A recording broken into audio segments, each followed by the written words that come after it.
This is Pet Life Radio. Let's talk pets.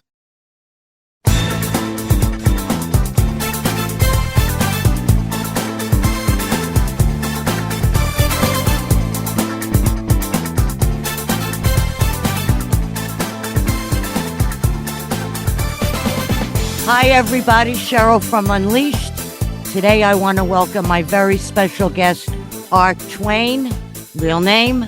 Welcome, Art. I'm so glad you're here and we finally got to make this happen. It's very exciting. I'm glad to be here. So you have so many accolades attached to your name. I would like you to, long and short of it, give us a little brief who you are, what you've done, and what we're in for today. Okay, well, I grew up wanting to be a veterinarian because I loved animals, and I got as far as the first 2 years of the university, changed majors to communications and public policy. I became a copywriter, composer, arranger of music, I've done over 3,000 radio and TV commercials and lots of jingles, a couple of them that are kind of classics, and and I love writing. I've written books, and I've just been a busy guy. That's wonderful. At least you're keeping busy. And today we're going to talk about your newest book out, The Lincoln Zoo Rebellion. I can't wait to read it. The cover, the artwork is fabulous, really fabulous. So tell us a little bit about it. Well, my childhood friend, Larry Belling, spent many years composing the book. And I introduced him to my agent, and the book really wasn't ready for publishing. It needed a little bit of work, or a lot of work. And so we got together, and I went through the editing process and rewriting process. And Larry, after the first chapter, unfortunately passed away from a disorder that he had. I'm sorry to hear that. Me too. He was just one of my all-time favorite people. And so I completed the editing of it, and here we are with the book. It's just the most delightful. I mean, not just because You're involved. not because I'm a co-author, but it's a delightful book. And even though it's targeted for age group 8 to 14, the adults have just praised it, and adults have been buying it as much for themselves as the kids have. I've done a great deal of work with kids. In fact, I won a sort of prestigious award in Oakland as the alumnus of the year, and for my work with doing work with school kids. And with what? Teaching them about, how to treat animals? Well, no, actually, it wasn't about that. At the time, there was a huge contest that went on. There was a national contest among middle schools and high schools to do some sort of a program to get school kids to stay in school. And we entered the contest, and I worked with the kids, and we created songs and all sorts of things, and we ended up winning. Wow, that's wonderful. Yeah, it was a wonderful time. Well, it's good that you keep busy. I mean, oh, yes. You have to, and you really have to recreate. I find for myself, you have to keep recreating yourself and trying new things, because when you try new things, you meet new people. And when you meet new people, you have new experiences, and the world just gets a lot bigger for you. Well, you've got a lot of science behind you. I read a report in the 60s and again in the 90s about 5-year-olds and 55-year-olds who were both given new information to have to process, and those who just went through life doing normal activities, not with that much new information. And it was about nerve ending growth. And among 5-year-olds, they had just normal nerve ending growth, but those who were challenged with new information had runaway nerve ending growth. 55-year-olds started to have nerve ending death, if you will, but the body kind of tries to keep up with what's going on. And those who were not challenged with new information had normal adult memory loss that got more and more severe as time went on. And those who remained challenged remained creative and remained vital. Right. And I tell you, I try to learn something new every day, even if it's about a person. I really go crazy for Wikipedia. I always look people up. Oh, If I see them on TV, I go, oh, let's see what they're doing. What did they do? It's, even if you Wikipedia the towns that you live near, because it tells you the history and it tells you famous people that live in that town. I find it interesting. It's, useful, unuseful, useless information, but it's in my brain and I don't care. oh well, I tell you, it's wonderful to just know things to know them. Even if Yep. you don't know them to other people, there's a comfort about knowing stuff. Well, what do you think for the age group that you have with this book? What do you think it could enlighten them or teach them, about animals? Because it's the zoo and it's the rebellion. Oh yes. Well, first of all, they learn a lot about animals. Some of them they've never heard of before. And to not give away anything, I can tell you that the story is about an elderly zookeeper who is able to communicate with animals in their languages, and about a corrupt mayor who buys the zoo and decides to turn it into an entertainment center instead of giving the animals better habitats. Well, we got some of that right now, don't we? Yes, we certainly do. But teaching kids the importance that animals have rights and how they should be treated, and we're trying to protect the species from going out of business. Just this last few weeks, there's a northern white rhino that just died. One of 3 left on the entire planet. Right. 2 are females, and he's a male, and too old to have babies. And so we have a species going extinct. It's terrible. You've read about the 3 eagles who live together. It's not just one female, it's one female and 2 males raising the babies together. It's amazing what, nature provides for each other. Yeah, and you can't believe the science behind running a zoo and feeding the animals the right diets and keeping them medically safe. For some species, it's the last bastion of survival, because thanks to all across, let's say in Africa, poachers are out there to get trophy animals or Right. meat. Tails, husks, the tusk and everything. It's disgusting. And and follow some of the fantasy stories of rhino horns being medicinally good for you. I mean, it's just crazy stuff. Well, that I think in the Asian countries, they've been doing that. Absolutely. And so, I mean, there are more and more habitats that are being protected. But the problem is man is the new cockroach on the planet. Oh, definitely. Oh, definitely. I mean, animals kill, of course, to eat. The trophy hunters that go out, that they think it's fun to kill a living, breathing thing for whatever their reason is. I could understand maybe a deer if you live someplace where it will be food. But, these are canned hunts. Like, from what I've read, sometimes in zoos, like when an animal dies in a zoo, they do not feed it to the animals that are there, because they don't know what diseases it might have, and they're not going to bury it there. They give it to some of these places that, not all zoos, but some of them do, to the places that have these canned hunts, meaning, you got a lot of money, you go on like this vacation thing, and the animals are in a corral, probably not a corral, but certainly in enough property where you could easily get them with a gun. That's not a bow and arrow. And it's just very sad. It's just very sad how we treat animals, how little we respect them. And as far as dogs go, and I'm sure it's like that, you could see videos with horses and with sheep and with goats, animals really could love. Oh my God, yes. And, to take that and to just, there's no words. I mean, you've seen those pictures of this is what a real zoo could look like, where we're in the cage and they are roaming loose. That would give us a good idea of what they go through. Yeah. And there are times when herd sizes have to be managed. They outlawed hunting. I'm sorry about that. When they outlawed hunting deer in Virginia, and I think it was in the late 60s, maybe 1960s, 70s. And the population burgeoned. It became very large, and deer were dying of starvation.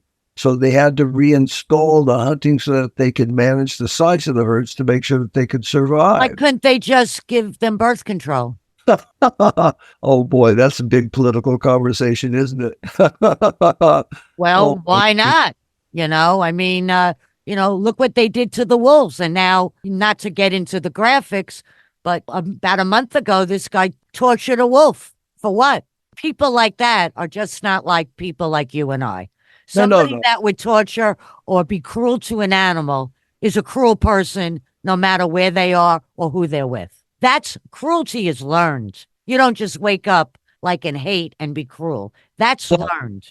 You really hit the nail on the head. The value of the book is to say the importance of animal rights. And wherever they are, whether they're in the wild, whether they're in the zoos, whether they're in homes, animal rights, treating animals. Or the laboratory. Yeah. So that the book it reaches an age group. It's intended for an age group that is at a very important place in their life where they're going to carry them as one of the foundational pieces of their life, of the importance of animals and species and taking care of them and doing a good job with them and understanding that zoos are dedicated to doing right by the animals. And there are, I don't want to sound, but there are very many good zoos out there. And, and they're really getting very high tech now with, surgical wards and, they're really able and teaching. And we really need more veterinarians that are for big animals, game animals, elephants, horses, especially what's going on with horses. Oh, yeah. And I'm surprised. I'm really surprised that they have as many as they do have that are handling large animals. And it's a whole area of expertise that's shared by too few veterinarians, as you're telling me. Yeah, we really need more of them. Well, there's very few I think there's only 32 veterinarian colleges in the United States. My first boyfriend went to veterinarian college for 7 years in Brussels. And that was back early 70s because there weren't that many here at that time and there was no placement. So we really do need them. And that's why I think a lot of the zoos, that have started to have these surgical centers and teaching, because no offense to the wonderful dog and cat veterinarians and bird veterinarians that we have local, but we really do need more vets. But, it's also a very costly thing. Oh, yeah, it is. As a matter of fact, one of the reasons I changed majors is I went to Davis, California, to the University of California at Davis, which has a veterinary school. And they gave me the good news that it might take me about 7 years to get in or longer. And I thought about that. I said, my God, I can't wait 7 years. Right. I mean, it's a wonderful career, although it does come with a lot of baggage. There's a lot of sadness. A lot of suicide. Veterinarians are, unfortunately, it's hard decisions they have to make. It's sad. Well, if you love animals and you're regularly seeing animals pass away for whatever reasons, that hurts. How can you not love animals? You're not be nuts. You're doing the job you're doing because you love animals. Right. I know. Well, we're going to take a break and we'll be right back. Need the perfect gift for the cat lover in your life? Check out ComfortDiva.com. We have cat-tastic gifts to make you smile, like cat-themed tote bags, kitchen towels, quirky mugs, and stylish t-shirts. For holiday gifts or anytime, ComfortDiva.com has it all. Treat the cat lady in your life to something pawsome and save 20% with coupon MEOW20. Visit ComfortDiva.com today because every cat lover deserves a little comfort. ComfortDiva.com, where comfort meets catitude. Let's Talk Pets. Let's Talk Pets On Pet Life Radio. Pet Life Radio. PetLifeRadio.com. Okay, we're back. And today I have as my guest Art Twain, his real name. I love that. Tell the story about 100 years difference or 100 years similarity. Yes. My first job in advertising, I was hired by the creative director. I'm not sure it was because of my talents, but it was because I was sort of an alter ego. I was the same age he was when he got his first job in advertising. I was married with a child and I played several instruments. He did the same thing. And so he hired me. And at that point in San Francisco, for every job that opened up for a writer, there were 400 people waiting in line. And I was certainly not qualified by experience to get the job. And so the first day in my office, they introduced me to my office, and there on the bulletin board is an article cut out of a magazine. And it says, Twain began his writing career in San Francisco at the age of 28 in the year 64. I thought, why would they write about me? I'm a nobody. And it turned out it was an article about Mark Twain, who started 100 years before me and at the same age in the same city. And that was remarkable. And it was intimidating, too, because I'm thinking, my God, now I have to do something important, which thank goodness I managed to do. Right. No, you've had some very interesting career choices. I mean, you advertised with the Gap. I saw that picture that you had where, what was it, the pant legs with a bottom, and on the top was all different things that was, relative to that period of time, which was what, the 70s, right? Yeah, absolutely. Well, the Gap began in 1969, and it was going to be called Pants and Discs because it was going to sell the two things that teenagers wanted most, Levi's and records. And the client that was building his first retail store ever, Don Fisher, was worried that people wouldn't come in just for the Levi's because at that time, most of the stores, the biggest stores, never carried more than 4 of Levi's 32 different styles. And so he planned on carrying all the styles and all the sizes. And so he thought they'd come in to buy records and then buy some pants. Well, it turned out the other way. They came in, they bought the pants and stole the records. Those are the good old days. So they got rid of the records and they put in more kids' wear stuff. And we changed the name. Don and his wife were coming out of a party and a cocktail party in La Jolla, California. And she turned over and she said, The Gap. He said, what are you talking about? She said, that should be the name of the store, The Gap. And he said, oh, you mean like Generation Gap? She said, no, just The Gap. That is a great name. Where did she come up with that? We don't know. It just came out. I mean, where would you even use, at that time, where would you even use that word in a sentence? Well, let me tell you what the thought process was at first. So Don and I had to have a name for the store because the sign painters were coming in the morning to paint a name on the store, and we didn't have a name. Top of my list was Cricket. Top of Don's list was The Gap. I said, no, I don't like The Gap. It's too country western, so you shoot across the gap. I don't know. So he said, well, let's think about it for an hour. An hour. An hour later, I talked to him and I thought about it. I said, you know what? What's good about it, it's short. It's both empty space and it's also an entity. And I could say things like fill the gap in your wardrobe or fall into the gap. Right. And so we used the Gap. And in 1973, I did a bunch of commercials while Don was on vacation. He came back and I turned Fall into the Gap into a musical jingle. And it went Fall into the Gap. And at the end of every commercial, and it caught on big time, and we put that on the end of everything we did. And for a period of time, it was the best known commercial in America. That's terrific. And you were right there. Oh, yeah, it's a thrill to have something really work and have people respond to it in a very positive way. That's always just a big high. You grew up in California, correct? Yes, I did. Born in L.A., but at 18 months old, I told my parents I wanted to move to Oakland. And so they listened to We came to Oakland. And you're still there, right?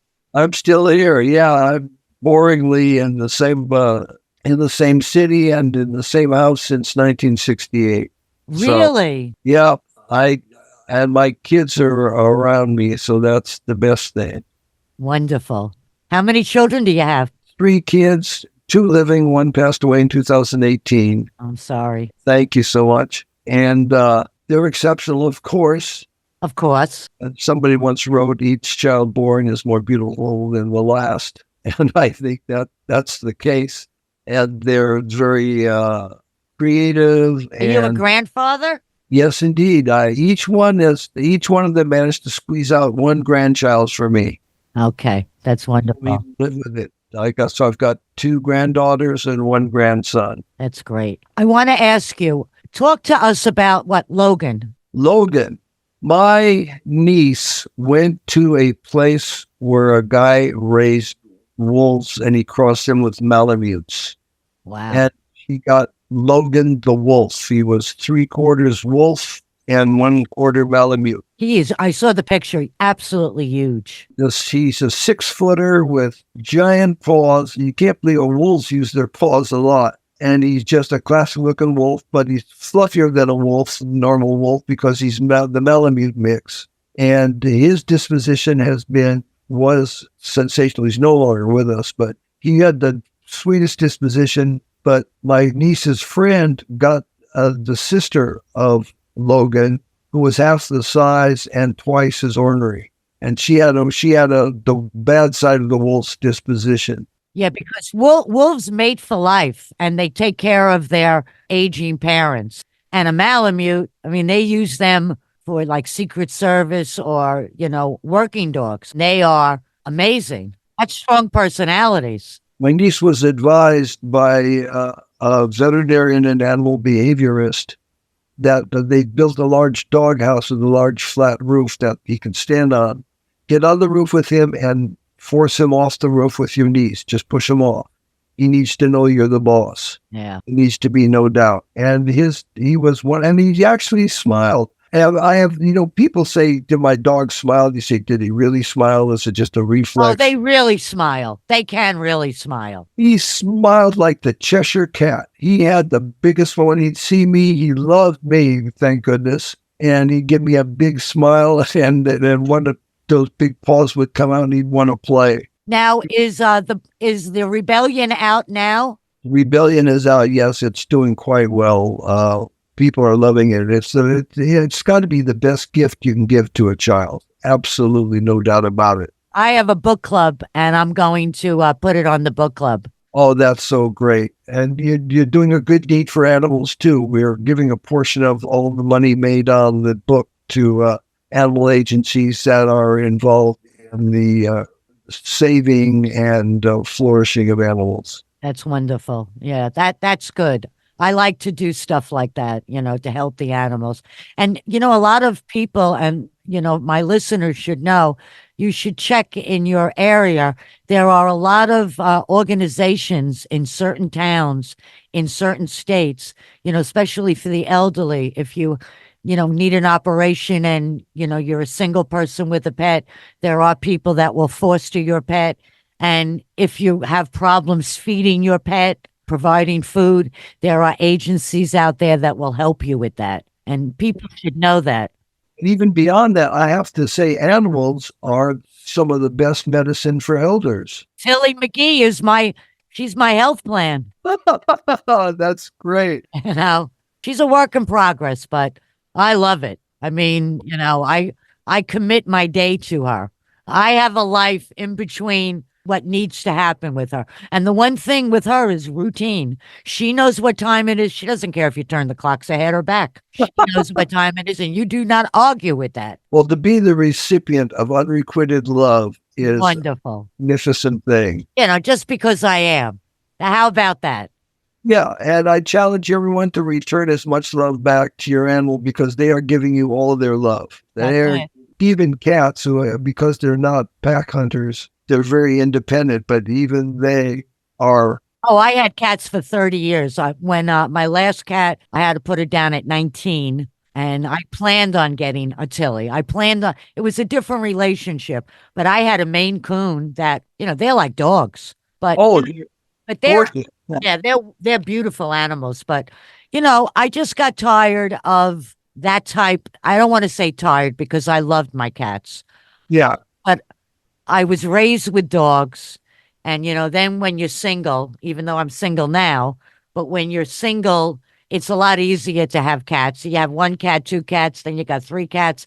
I came down to Florida with only two because I thought people would think I was a crazy cat lady.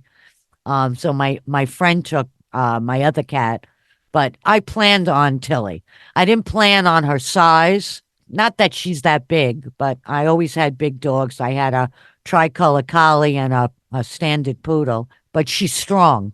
And Oh, great. today I bought a kiddie pool and a beach ball. And Tilly and three of her friends where I live, all around the same size, all wonderful friends. It's been so hot here.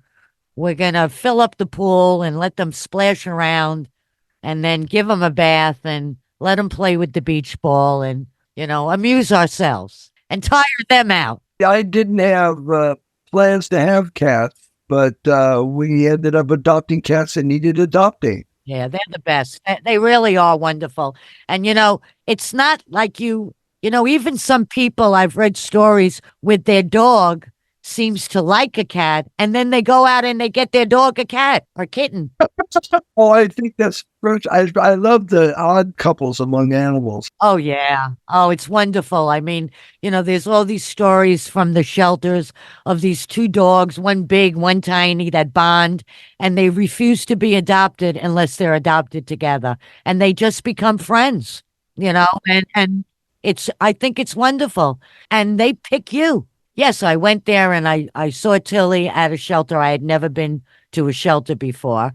And they brought her outside and I went with a friend and, we were sitting on the bench and they brought her out and she jumped all over my friend and licked her up. And I said, what am I, chopped liver?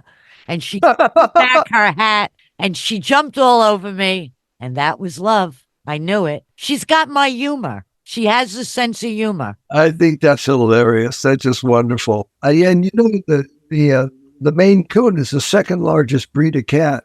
We had a wild cat that lived 6 years around our house outdoors. We're right next to some large parks. And finally I attempted one day I started feeding them chicken from the side kitchen door. And pretty soon the father and his sister and her kittens and their kittens all showed up after a while. And he was the size of what do they call the Norwegian forest cat, which looks like a Maine Coon, but is large. They're big. Yeah. And he finally became a house cat. And when he walked like a lion. He flop-pawed around, and when he purred like a lion. He had this big voluminous purr, and it was sensational. This creature that had been so wild and never went near humans became a house cat. He picked them. See, animals, even though you think that you go and, oh, I like that one, what are the criteria? What they look like, maybe the size, how old they are. But bottom line is they really pick you for whatever, the look. It's that look, I have a friend who walks shelter dogs out west, and that's the best thing you could do for a shelter dog. They get all that energy out, and then when people come to look at them in the cages, not all of them can you walk through, but they're more vibrant. They miss that. They want to be with people, and then they just end up giving you that look instead of being shut down. When they go, just think how we would feel. I guess the closest thing that we have is people who are incarcerated in a jail. Yeah, well, there's a lot to be said. A lot to be said for freedom and love. Those are two important ingredients in our lives that dominate a great deal of our life. I'm so glad you were able to come on and we were able to get to meet. I really enjoyed talking with you. And I hope we'll talk again and we'll, check in with me every week because you're funny. Oh, well, thank you. Thank you very much. And you're a joy to talk with. You're a kindred soul. Oh, thank you. So I want to thank my producer, Mark. I want to thank Art Twain, real name, for coming on. And the name of the book is The Lincoln Zoo Rebellion. And grab a copy of it. It looks like it's a good gift giver. And I want to thank my listeners. And remember to live life unleashed. See you next time. Bye-bye. Let's Talk Pets, every week on demand, only on PetLifeRadio.com.